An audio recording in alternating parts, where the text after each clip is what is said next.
It was a case of back to the future for Holden's Craig Lowndes. He'd qualify on pole for Adelaide's Clipsal 500 in a 2-year-old car. Holden drawing first blood over Ford on pole. Lowndes left behind at the start. And we're underway for 2012, and Tander's going to cut across in front of Lowndes. Tander will go through to the first chicane and take the lead of the race from the pole sitter. The reigning Clipsal champion flying off the line. The reigning series champion too, quickly up to speed. This down the inside now for Jamie, and puts a move on his old mate Will. Whincup was a man on the move, and there was clearly no love lost between the Team Vodafone drivers. Their scrape would let Tander escape. There was no escape for James Courtney at turn 8. There's one in the fence hard at there at turn 8. And Douglas is gone. There must be oil down there. There's stuff down there because they're spearing off everywhere. Taz Douglas has gone into the wall on the other side. Courtney was the first in, and somebody else has followed them heavily. James Courtney hitting the barricades at 220 k's. He'd walk away, but it would leave a trail of carnage. The safety car out for the first time. When they got rolling again, it was Lowndes first to strike. Change for the leaders. Lowndes goes down the inside. Tander on the other side of the curb at 7. They will run side by side. There's a rule here in terms of who yields. This is going to be a tough call. And it is Lowndes' corner. Lowndes in front, and they'd all scrap for second. Will on the inside. He gets up to third. Pushes Whincup back to fourth. Here comes Winterbottom on the inside. So Winterbottom will take fourth if he can hold off Jamie Whincup. No, not this time. Tander would prevail for second, but he'd leave some paint on the wall and the door open for Davidson. Man making a move down the inside at 9. And I think he's made it stick. He has. Race strategy would then kick in with Lowndes the first in.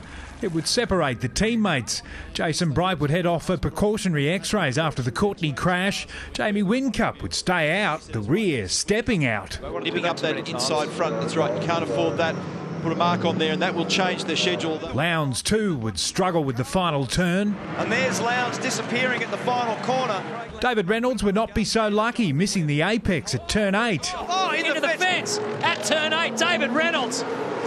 Massive contact and keeps going. The force of the hit would take the wind right out of him. Craig Lowndes would sense something wrong as his Commodore began to get out of shape. What followed was priceless. Oh, it's got a flat tyre.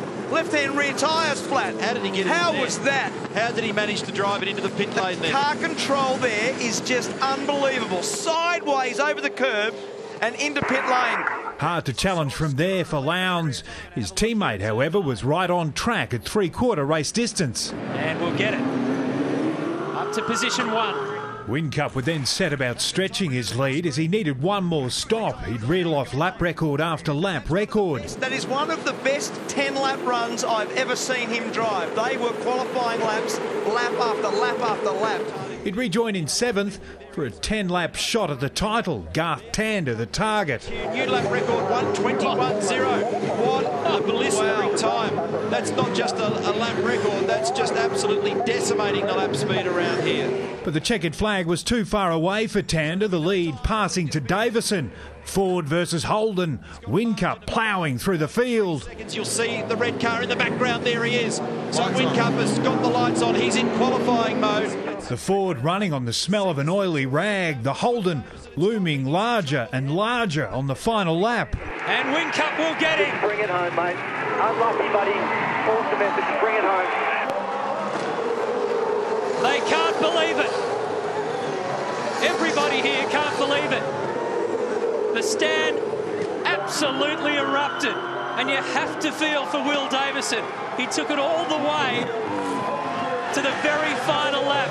The gamble didn't pay off for Ford Performance Racing, but you've got to applaud this man who's put together one of the most perfect efforts you'll ever see to claim victory in the season opener. So Jamie Whincup starts his title defence in style, drawing first blood over his rivals in Adelaide. Holden taking the honours in race 1. Ladies and gentlemen, the 2012 Clipsal 500 Adelaide Race 1 winners. David Murdoch, Big Pond Sport.